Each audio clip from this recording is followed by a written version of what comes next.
Hello student, welcome to unique Shikshan Sansthan Sikar. मैं गोकुल आज आपके लिए इस वीडियो में लेके आया हूँ क्लास 9 विज्ञान विषय का चैप्टर 2 क्या हमारे आसपास के पदार्थ शुद्ध हैं।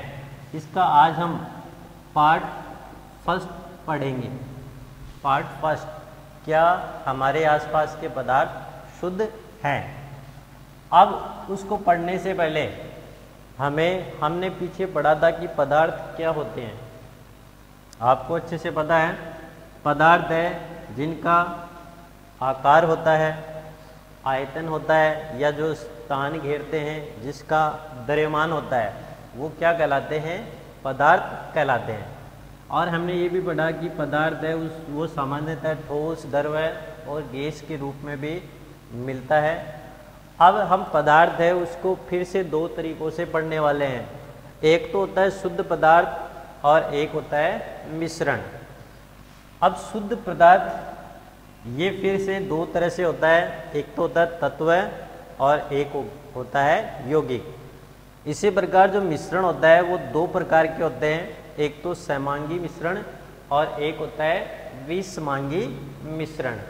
अब हम देखेंगे सबसे पहले शुद्ध पदार्थ के बारे में। अब देखना शुद्ध पदार्थ होते क्या हैं। इसको हम किस प्रकार परिभाषित कर सकते हैं, तो हम लिख सकते हैं कि वे पदार्थ जो एक ही कणों से मिलकर बने हैं, एक ही प्रकार के कणों से निर्मित होते हैं। एक ही प्रकार के कणों से निर्मित होने वाले पदार्थ क्या होते हैं, शुद्ध पदार्थ होते हैं। या हम लिख सकते हैं इनमें जो कण होते हैं उनकी रासायनिक प्रकृति समान होती है। या हम इसको सीधे रूप में यदि परिभाषित करें तो हम लिख सकते हैं कि वे पदार्थ जिसमें किसी प्रकार की अशुद्धि नहीं मिली हो, किसी प्रकार की अशुद्धि नहीं मिली हो, शुद्ध पदार्थ कहलाते हैं। तो इसको हम शुद्ध पदार्थ में कि एक ही प्रकार के कणों से निर्मित होते हैं, इनकी रासायनिक प्रकृति समान होती है और इन पदार्थों में किसी प्रकार की अशुद्धि है वो नहीं मिली होती है। अब ये जो पदार्थ होते हैं फिर से कितने प्रकार के होते हैं, दो प्रकार के होते हैं। एक जो होता है वो होता है तत्व, एलिमेंट्स या तत्व। अब आता है तत्व किसे कहते हैं। तत्व जो होता है किसी पदार्थ का शुद्ध रूप होता है, किसी पदार्थ का शुद्ध रूप तत्व कहलाता है। कोई भी पदार्थ उसका शुद्ध रूप क्या कहलाता है, तत्व कहलाता है। यानी इसमें किसी प्रकार की अशुद्धि नहीं मिली होती है। या हम इसको इस प्रकार से भी कर सकते हैं कि इसमें जो कण होते हैं वो एक ही प्रकार की रासायनिक प्रकृति के होते हैं, एक ही प्रकार की रासायनिक प्रकृति के होते हैं। तो इनके कणों की जो रासायनिक प्रकृति होती है वो एक ही प्रकार होती है। और जो तत्व होते हैं इनको भौतिक व रासायनिक विधियों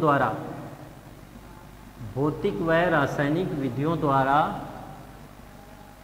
पृथक नहीं किया जा सकता है।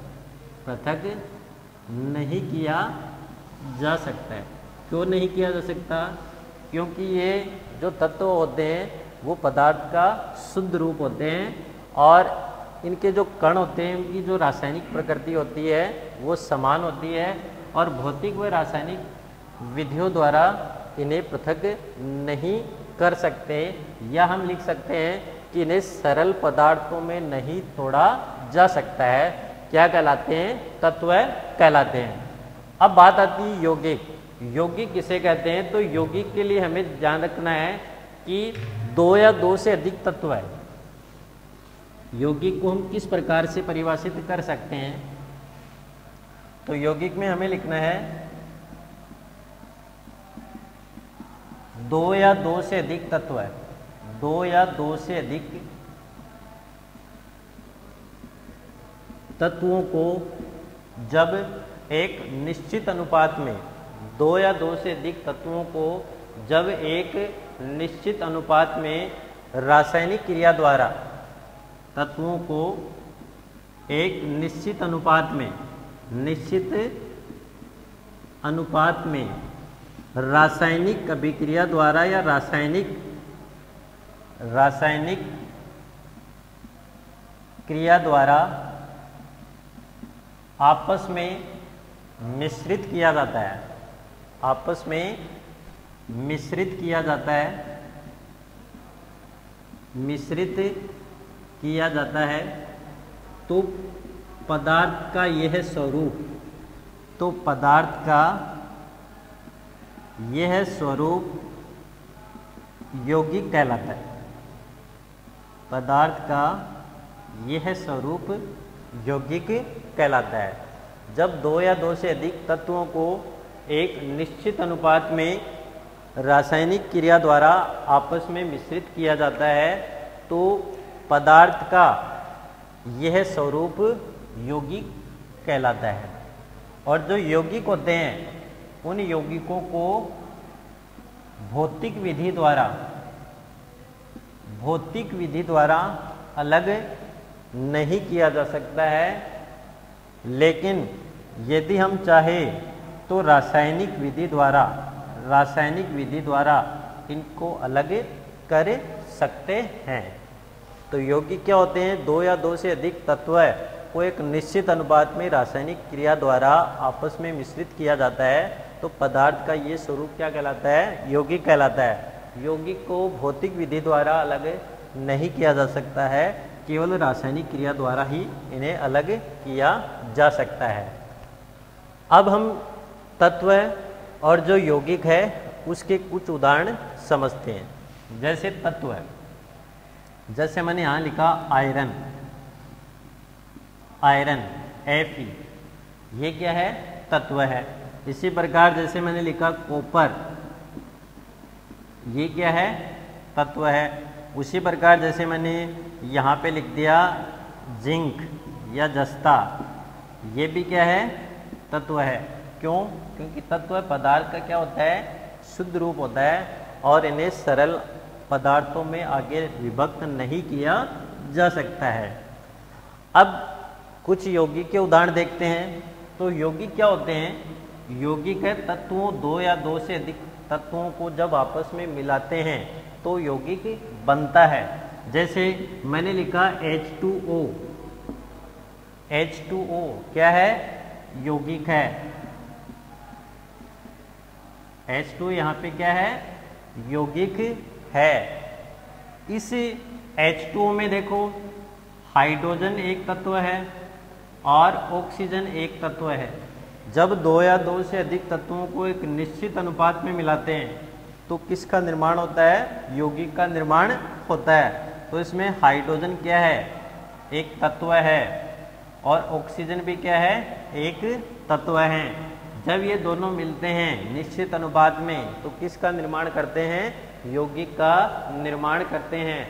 इसी के द्वारा हम जैसे नमक है, नमक जो होता है NaCl है, उसके साथ जैसे एल्कोहल और C2H5OH एल्कोहल है, वो भी क्या है? एक यौगिक है। NaCl है, वो भी क्या है? यौगिक है, क्योंकि NaCl में सोडियम तत्व है और क्लोरीन तत्व है। इसी प्रकार जो एल्कोहल होता है उसमें कार्बन तत्व है, हाइड्रोजन है, ऑक्सीजन है। तो ये सब तत्व मिलके किसका निर्माण कर रहे हैं? यौगिक का निर्माण कर रहे हैं। अब हम आगे इसमें जो पढ़ेंगे, हमने तत्व और यौगिकों के बारे में जाना। अब हम आगे पढ़ते हैं मिश्रण। मिक्सचर क्या होता है? मिश्रण क्या होता है? तो मिश्रण को हम किस प्रकार से परिभाषित कर सकते हैं? तो मिश्रण, मिक्सचर मिक्सचर जो होता है इसमें क्या होता है, जो 2 या 2 से अधिक तत्व या यौगिक, तो हम लिख सकते हैं तत्व या यौगिक, 2 या 2 से अधिक तत्व या यौगिक आपस में किसी भी अनुपात में, आपस में किसी भी अनुपात में, किसी भी अनुपात में, या हम लिख सकते हैं अनिश्चित अनुपात में, अनुपात अनिश्चित हो, अनिश्चित अनुपात में मिलते हैं तो मिश्रण का निर्माण होता है। और ये जो मिश्रण होता है इनको यांत्रिक विधियों द्वारा, यांत्रिक विधियों द्वारा पृथक किया जा सकता है, पृथक किया जा सकता है। मिश्रण को यांत्रिक विधि द्वारा पृथक किया जा सकता है। तो हम इसके कुछ उदाहरण के द्वारा हम समझते हैं। जैसे या हम इसको इस प्रकार से भी लिख सकते हैं, जब यांत्रिक विधियों द्वारा इनको अलग किया जाता है तो जो प्रारंभिक अवयव हैं, प्रारंभिक अवयव जिनसे मिलकर ये मिश्रण बना है उनको पुनः प्राप्त किया जा सकता है। जैसे सोडियम क्लोराइड, नमक का जलीय विलयन, नमक का जलीय विलयन, नमक का जो जलीय विलयन होता है, अब उसमें ये NaCl प्लस H2O नमक के जलीय विलयन को आसवन, आसवन या वाष्पीकरण, आसवन या वाष्पीकरण की विधियों के द्वारा अलग जो है वो किया जा सकता है।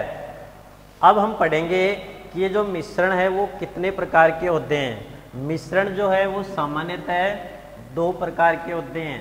एक तो होता है समांगी मिश्रण और एक होता है विषमांगी मिश्रण।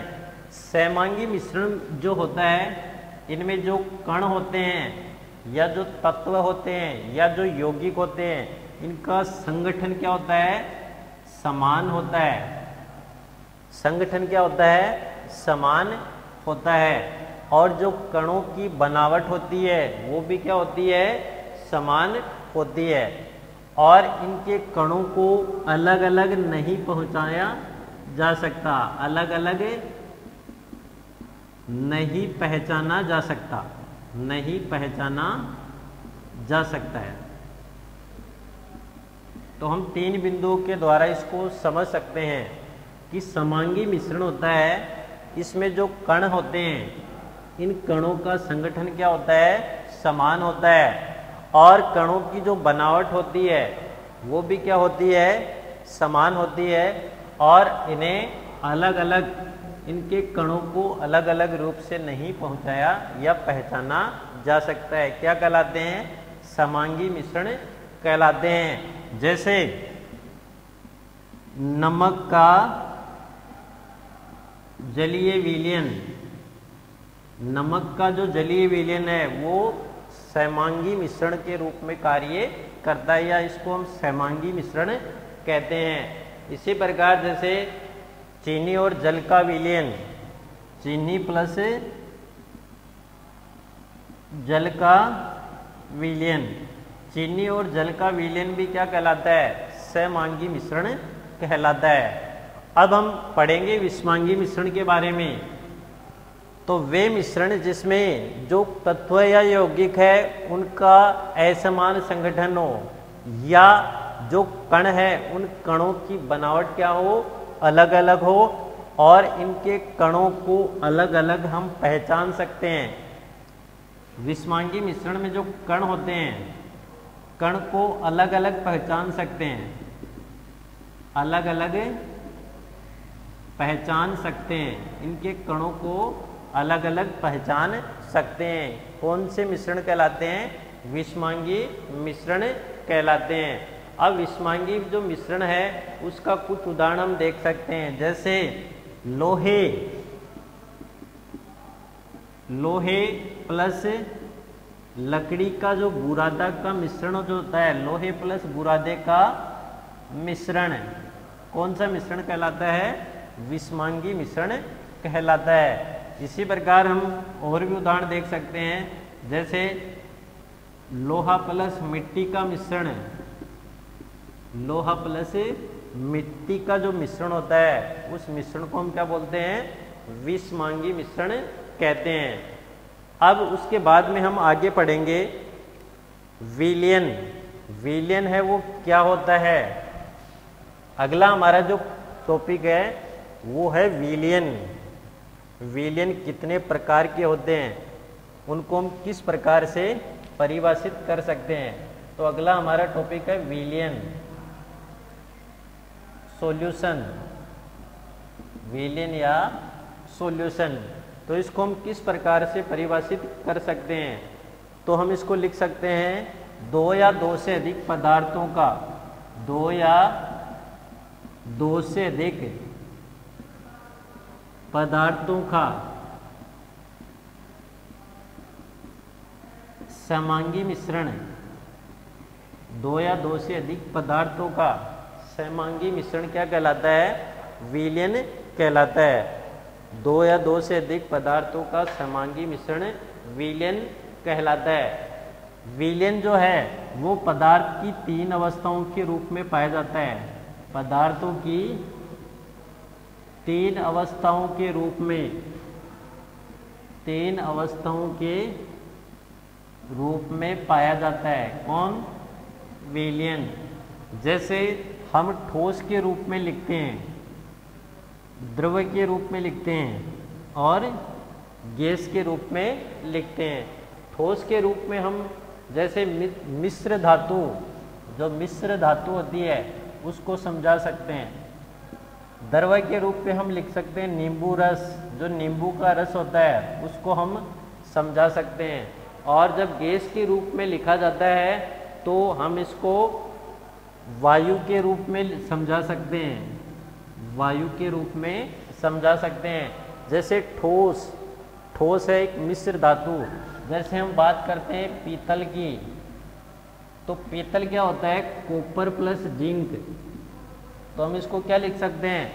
कॉपर और जिंक का समांगी मिश्रण क्या कहलाता है? विलयन कहलाता है। कॉपर और जिंक का समांगी मिश्रण क्या कहलाता है? विलयन कहलाता है। तो ठोस के रूप में हम इसको प्रदर्शित कर सकते हैं। इसी प्रकार द्रव है, द्रव में जैसे नींबू और नींबू का रस और पानी, तो उसका क्या हो गया? समांगी मिश्रण हो गया। तो हम इसको द्रव विलयन के रूप में समझा सकते हैं।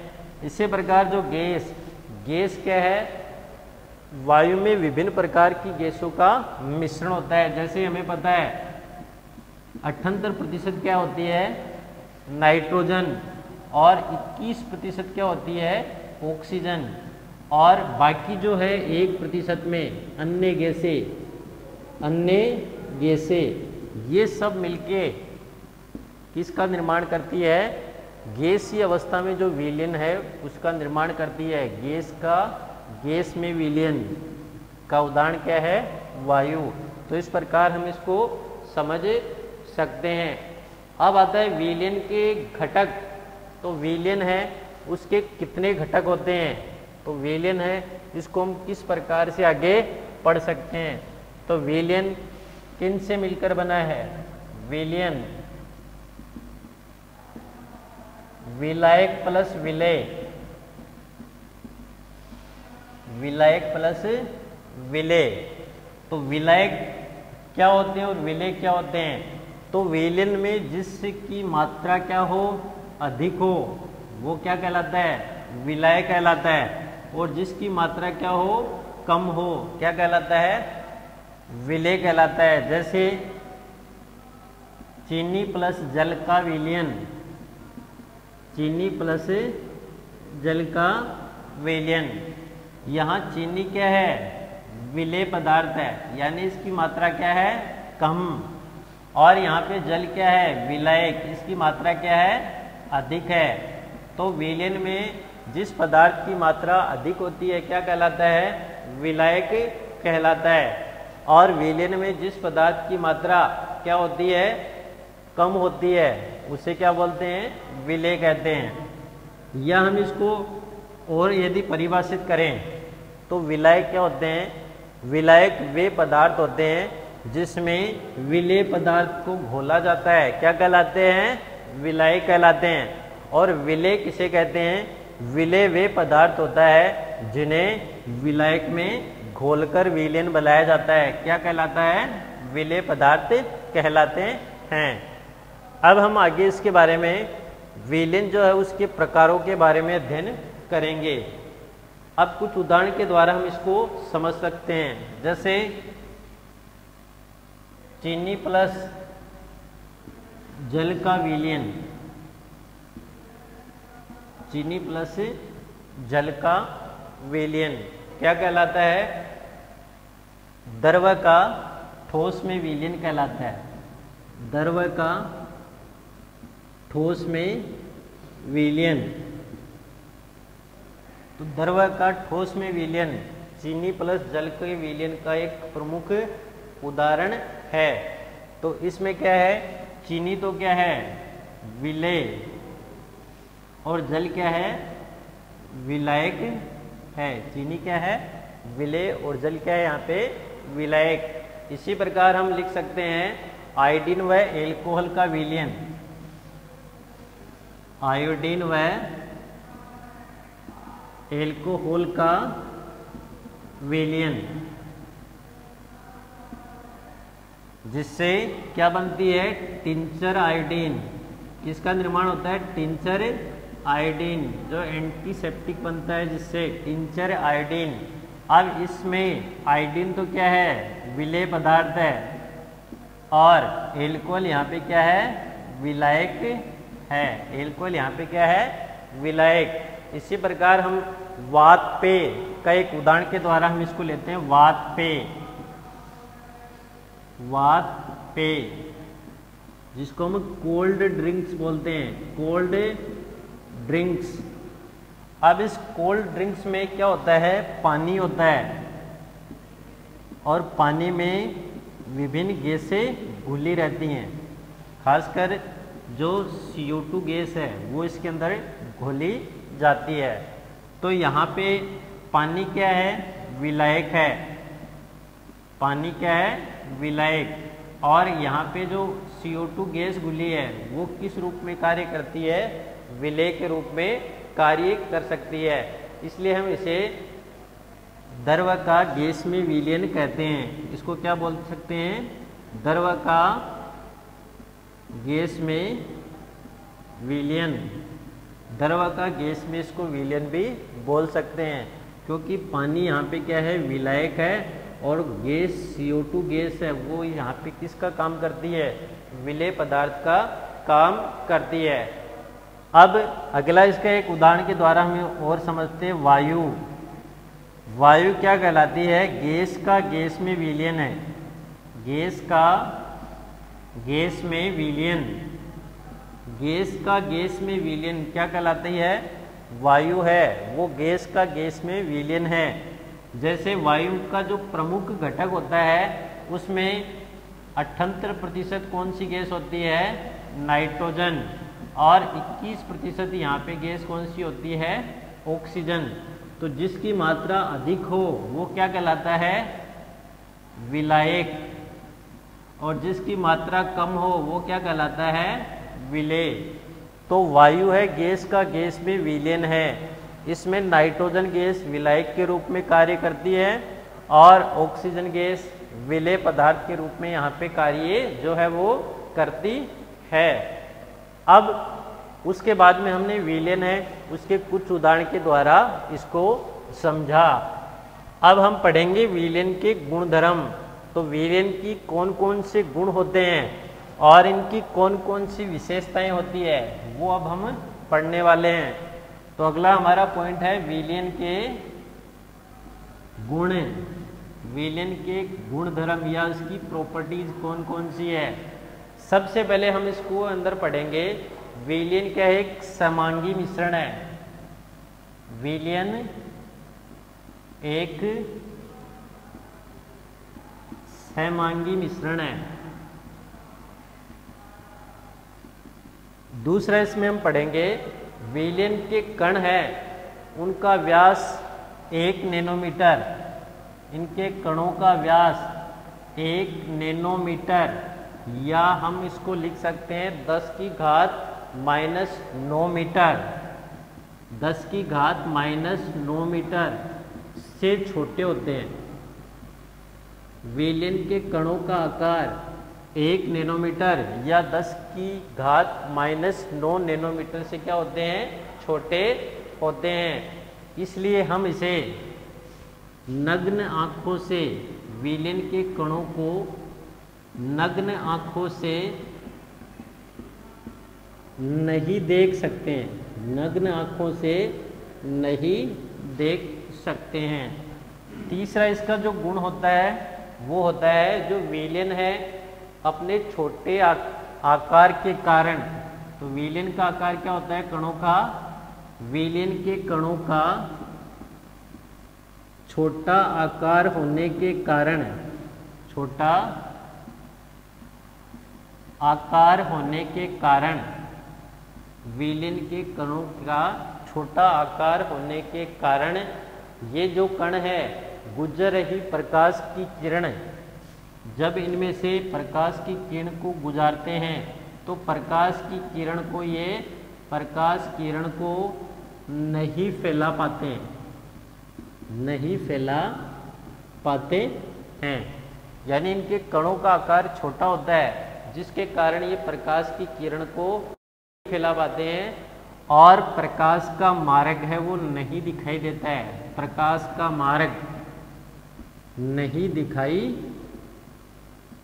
दिखाई देता है। अगला इसका जो गुण आता है वो आता है छानने की विधि द्वारा इनको पृथक नहीं कर सकते। विलयन के जो कण है उसको छानने की विधि द्वारा पृथक नहीं कर सकते हैं। विलयन के कणों को छानने की विधि द्वारा हम पृथक नहीं कर सकते हैं। और जब इसको शांत छोड़ देते हैं, यानी विलयन को जब शांत छोड़ा जाता है तो शांत छोड़ने पर इसके जो कण होते हैं, इसके कण पात्र के पेंदे में नहीं बैठते हैं। इसके कण पात्र के पेंदे में नहीं बैठ सकते हैं। अतः हम कह सकते हैं कि विलयन क्या होता है? स्थायी होता है। विलयन क्या होता है? स्थायी होता है। इस प्रकार आज के इस वीडियो में हमने पढ़ा कि जो विलयन है हमारे आसपास के पदार्थ, जिसमें हमने पढ़ा था कि शुद्ध पदार्थ और शुद्ध पदार्थ कौन से होते हैं, तत्व और यौगिक। उसके बाद में इसका दूसरा भाग पढ़ा था जिसमें हमने पढ़ा था मिश्रण कितने प्रकार के होते हैं? 2 प्रकार के होते हैं, समांगी और विषमांगी। उसके बाद में हमने पढ़ा विलयन जो होता है उसके कितने भाग होते हैं? 2 भाग होते हैं, एक होता है विलेय और एक होता है विलायक। उसके बाद में हमने विलयन के जो कौन कौन से गुण धर्म होते हैं उनके बारे में हम चर्चा करी। और अगले वीडियो में हम जो पढ़ने वाले हैं वो पढ़ेंगे विलयन की सांद्रता।